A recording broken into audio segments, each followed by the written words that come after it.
শুভ অপরাহ্ন। সুপ্রিয় শিক্ষার্থীবৃন্দ, অনলাইন ক্লাসে তোমাদেরকে আমি স্বাগত জানাচ্ছি। আশা করি সকলেই ভালো আছো। আমরা গতকালকের ক্লাসে আলোচনা করেছিলাম বিজনেস কমিউনিকেশন বইটির সপ্তম অধ্যায় নিয়ে। আজকের আলোচনা হলো অষ্টম অধ্যায়। তোমাদেরকে আমি বলেও রেখেছিলাম অষ্টম অধ্যায়টা হচ্ছে রিপোর্ট রাইটিং, প্রতিবেদন লিখন। রিপোর্ট রাইটিং আমাদের শিক্ষার্থীরা ডিপ্লোমা ইঞ্জিনিয়ার হিসেবে তারা যে কর্মক্ষেত্রে প্রবেশ করবে, এখানে একটা সো ইম্পর্টেন্ট বিষয়। সে মিড লেভেল ম্যানেজার হিসেবে রিপোর্ট রাইটিং তার প্রতিদিনেরই মনে হয় যে দৈনন্দিন কাজের একটা অংশ হবে।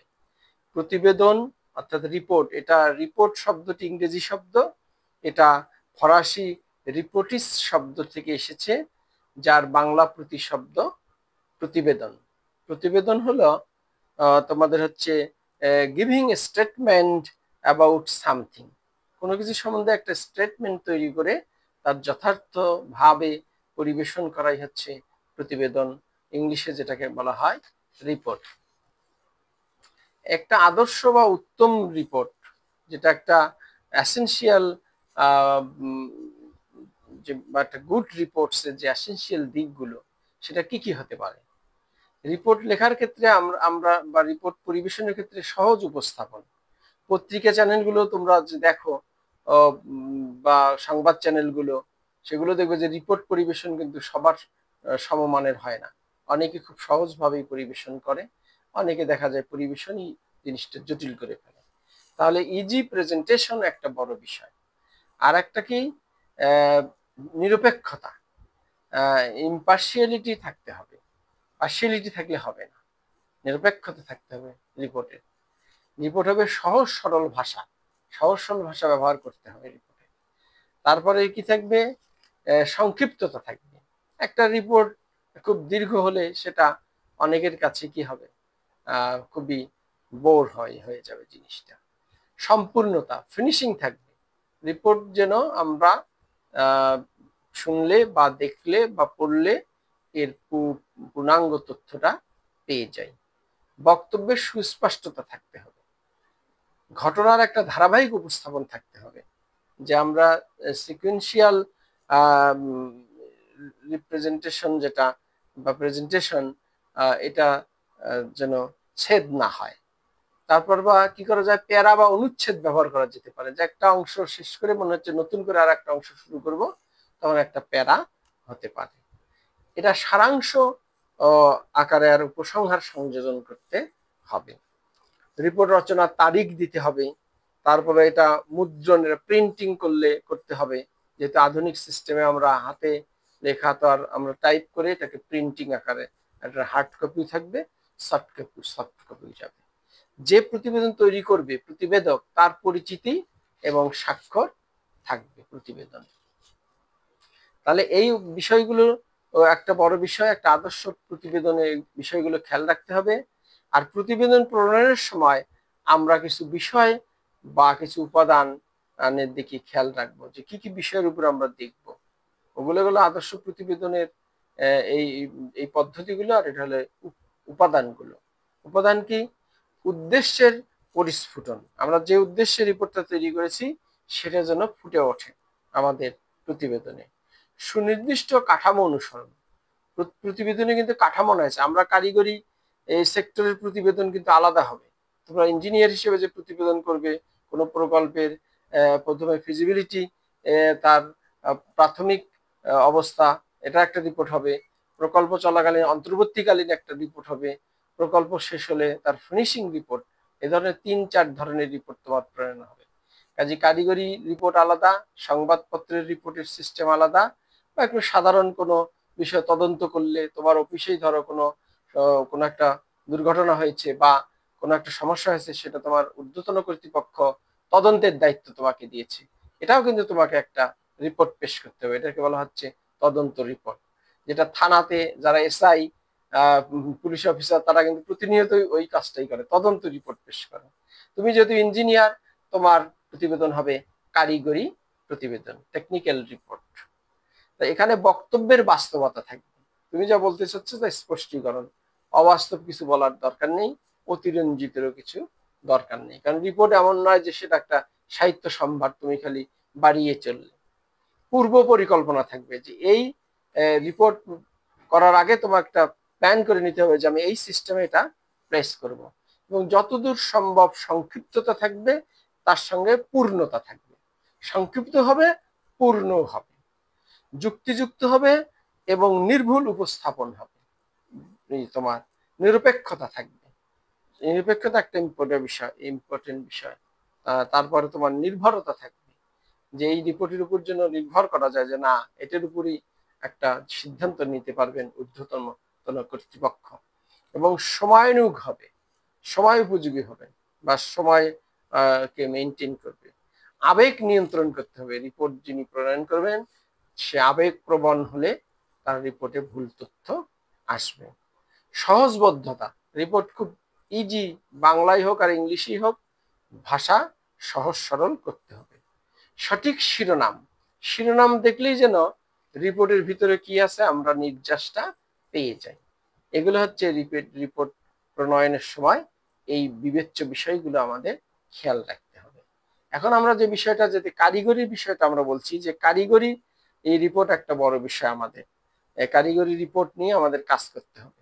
সব রিপোর্টের ক্ষেত্রেই প্রথম অংশটা থাকে একটা সূচনা অংশ। রিপোর্টের সূচনা অংশে আমরা শিরোনাম দেবো, একটা কভার পেজ থাকতে হবে। ধরো যারা সিভিলে পড়ছো তারা সয়েল টেস্ট রিপোর্ট দিলা, তারা ড্রয়িং রিপোর্ট দিলা, বা একটা যে কোনো ক্ষেত্রে, যে কোনো ইঞ্জিনিয়ারিং ক্ষেত্রে তুমি রিপোর্ট প্রণয়ন, বা ইলেকট্রোমেডিকেলে পড়ছো, কোনো একটা যন্ত্রাংশ নষ্ট হয়েছে তার উপরে একটা তুমি ঊর্ধ্বতন কর্তৃপক্ষকে রিপোর্ট দিবা। বা তোমার আন্ডারে কিছু লোক কাজ করছে, তাদের কাজের ধরন, কাজটা কতদূর অগ্রসর হলো, সব ক্ষেত্রে এই রিপোর্টের একটা কি থাকবে, শিরোনাম থাকবে। তারপরে অভ্যন্তরীণ শিরোনাম একটা থাকতে পারে, কভার পেজে একটা থাকলো, আবার একটা টাইটেল আলাদা থাকতে পারে। প্রতিবেদন তৈরির আদেশ বা ক্ষমতা প্রদান পত্র, যে এমন হতে পারে যে তোমাকে নির্দেশ দিয়েছে কর্তৃপক্ষ, তাহলে ওই নির্দেশের যে স্মারক নাম্বার ওটা উল্লেখ করতে হবে, যে সূত্র এই পত্রের স্মারক অনুযায়ী রিপোর্ট প্রদান করা হচ্ছে। তারপরে কি, যে প্রেরণ পত্র, তোমাকে একটা লেটার অফ ট্রান্সমিটাল, যেটা এটা করতে হবে। সূচিপত্র থাকবে একটা, title of table of contents থাকবে একটা, তারপরে সার সংক্ষেপ একটা থাকবে। এরপরে রিপোর্টের সূচনা অংশ গেল। এখন আসলো গর্ভাংশ বা মূল বিষয়, বডি। বডিতে সূচনা, ফলাফল, তার সূচনা, পর্যালোচনা, ফলাফল, তারপর উপসংহার, এবং তুমি কি দিতে পারো, সুপারিশ দিতে পারো, রিকমেন্ডেশন তোমার থাকতে পারে, সুপারিশ মালা। এরপর আসবে সংযুক্তি। সংযুক্তি যদি কিছু গ্রন্থের, কিছু বইয়ের যদি তুমি রেফারেন্স নাও, বা কিছু আইনি বইয়ের, বা এমনকি কোনো রুলসের, সেটা উল্লেখ করতে হবে, এবং একটা পরিশিষ্ট দিতে হবে আর। এবং তারপরে কি করতে হবে, তুমি স্বাক্ষর দিয়ে সিল দিবে বা তোমার পরিচিতি দিবে। এটা হচ্ছে শেষ অংশ। তাহলে আমরা এইভাবে একটা রিপোর্ট প্রণয়ন করতে পারি। কিন্তু আমাদের আলোচ্য বিষয়ে আর একটা বিষয় থেকে গেল, সেটা হচ্ছে কারিগরি প্রতিবেদন। আমরা কারিগরি প্রতিবেদনের শুরুতে একটু হিন্টস দিয়েছিলাম যে আমাদের এখানে কি ব্যবহার করি আমরা, use of technical reports. Technical রিপোর্টের ক্ষেত্রে আমাদের কোনো কারিগরি প্রকল্পের সম্ভাব্যতা যাচাই করি, কিন্তু আমরা আর সম্ভাব্যতা, কোনো নতুন কোনো প্রকল্প শুরুর পূর্বে এই প্রকল্প কতটা বাস্তব নির্ভর, এর দ্বারা সমাজ সংসারে কতটা সুবিধা হবে, বা এই প্রকল্পটা কতটা লাভজনক হবে, এটা ফলপ্রসূ হবে কিনা, এর উপরে একটা ফিজিবিলিটি স্টাডি বা কেস স্টাডি যেটাই বলি আমরা, এটা হচ্ছে কোনো প্রকল্পের সম্ভাব্যতার যাচাই। এটার একটা রিপোর্ট কিন্তু করতে হবে। তারপর প্রকল্প শুরু হয়ে গেল, প্রকল্প শুরু হলো, তারও আগে কি করা যেতে পারে, তারও আগে আরেকটা রিপোর্ট করা যেতে পারে, যে প্রকল্প বাস্তবায়নের ক্ষেত্রে উদ্ভূত সমস্যা কি কি হতে পারে এই কারখানা, এবং পরিবেশ সংক্রান্ত কোনো বিষয়, পরিবেশ দূষণ, এগুলো যে বিভিন্ন সময় সমস্যা হতে পারে, এগুলোর একটা রিপোর্ট হতে পারে। তারপরে কি হতে পারে, যে এই প্রকল্প গ্রহণের ফলে পারিপার্শ্বিক কি কি কি বলা যায় সাপোর্ট লাগবে, এটা একটা হতে পারে। যেমন ব্রিজ করার ক্ষেত্রে নদী শাসন, এটার কিন্তু একটা ব্যয় হয়, বা ড্রেজিং করা, বা কোনো চরকে কেটে নিয়ে যাওয়া, এগুলো কিন্তু আলাদা একটা ব্যয় হয়, বা আলাদা করে নতুন করে রাস্তা নির্মাণ, এগুলো একটা আলাদা রিপোর্ট হতে পারে। তারপর অন্তর্বর্তীকালীন একটা রিপোর্ট হতে পারে, যে কাজ চলছে সেই সময়ে প্রকল্পের কাজের অগ্রগতি এবং কতটা কাজ হলো আর কতটা বাকি, এবং প্রকল্পের এই ব্যয়ভারে হবে কিনা বা ব্যয় বাড়াতে হবে কিনা, এই বিষয়গুলো নিয়ে একটা রিপোর্ট হতে পারে। এবং শেষে চূড়ান্ত একটা রিপোর্ট প্রণয়ন হবে, যে প্রকল্পের কাজ একবারে শেষ করে এর পুরোটাই ব্যয়, এই কাজের ধরন, এর সুবিধা সব মিলে একটা আলাদা চূড়ান্ত রিপোর্ট হতে পারে। ইভেন কি করা যায়, কারিগরি সাময়িকীও প্রকাশ করা যেতে পারে। টপ টু বটম সবগুলো রিপোর্ট দিয়ে, কাজের ধারাবাহিকতা দিয়ে একটা কারিগরি সাময়িকী প্রকাশ হতে পারে। এটাও কিন্তু একটা প্রতিবেদন, বড় ধরনের রিপোর্ট বা প্রতিবেদন। বন্ধুরা, আমরা আর সময় নেব না। আমরা এই অধ্যায়টা এই সংক্ষিপ্ত আলোচনাই করলাম, কিন্তু এটা হচ্ছে একটা হোমওয়ার্ক তোমাদেরকে আমি দিতে চাই। সেই হোমওয়ার্কটা তোমরা করে রাখবে, এটা ক্লাসে নেওয়া হবে, সরাসরি ক্লাসে তোমরা দিতে পারবে।